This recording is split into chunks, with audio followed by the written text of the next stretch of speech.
often been said, as I mentioned on the show a while back now, about how the late and brilliant Queen Victoria had that paraphrase, didn't she, of, we are not amused. And she was seen as quite a severe queen.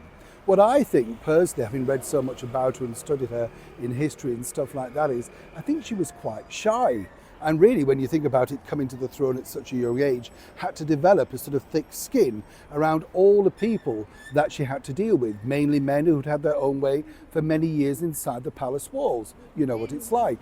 So it's fascinating to see exactly how the Queen developed over the years, because when you think about it, her Victorian era really did see the invention of so many different things, and in particular some really strange things for the world of beauty, for the women of the day.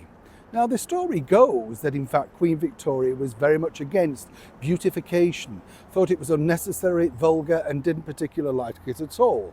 But there was one reason what actually changed her mind, and it was all down to her son, Prince Edward, commonly known, of course, as Dirty Bertie. But there were certain things that he was able to introduce to his mother that changed her mind for the better. Let me explain. Good morning, nice to see you. Thank you so much for your time today as ever. I'm glad to have your company. We'll have a lovely way of you. All right today? I'm not bad. It's always good to share history, isn't it? Because I love delving into history and finding things out. I'm fascinated by old theatres and stuff like that, buildings, Let me know what you like looking at. What's your hobby? That sort of stuff. Because it's fascinating and we all, I don't know for whatever reason, like certain things. I think the thing with the theatre is you kind of stand there, particularly in something like the London Palladium, and think all the greats that have stood there, Carmen Miranda, Jack Benny, Bob Hope, Judy Garland, and there you are standing there now and thinking they looked onto this, it's just brilliant, isn't it? It's a little bit like Queen Victoria. You see, the story goes, as I say, that she wasn't particularly keen on beautifying herself, and when the advent of photography really took off, she was forced into it really by her son, the Prince of Wales. And the reason why is he said, look, this is a great way of communicating with the wider public. Remember, she'd locked herself away for a long time. She was the queen in mourning, always wearing black, and seen as a little bit dour and sour. But the bottom line was she had to remain out there. She was told by her prime ministers, including Disraeli, look, if you want to lose it, stay away. If you want to keep it, get back out there. Of course, the Prince of Wales knew this, but she struggled with it. And she didn't like the fact that, as she'd pointed out herself, she put on a few pounds and didn't necessarily like the reflection back in the mirror. Now, publicly, it was claimed that Queen Victoria did not actually wear makeup. But the bottom line was this, you see, that when the Prince of Wales came back with all of these newfangled postcards of all the musical ladies, well, she thought, oh, it's terrible, vulgar, disgusting. But she wanted to know exactly how they got their look.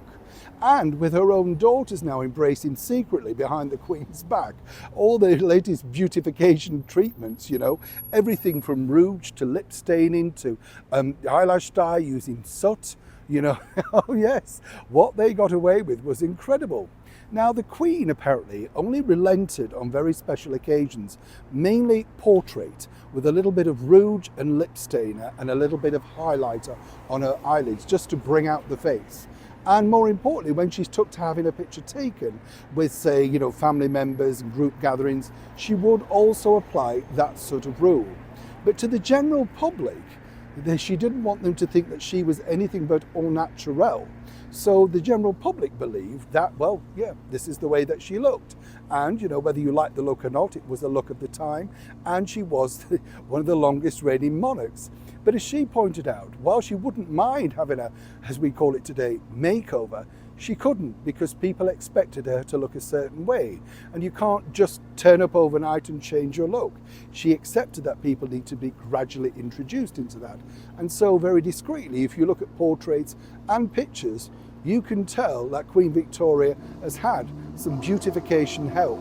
But of course, to the public, it was au naturel. It's always interesting to find these things out, isn't it? Neil Sean in the very heart of London.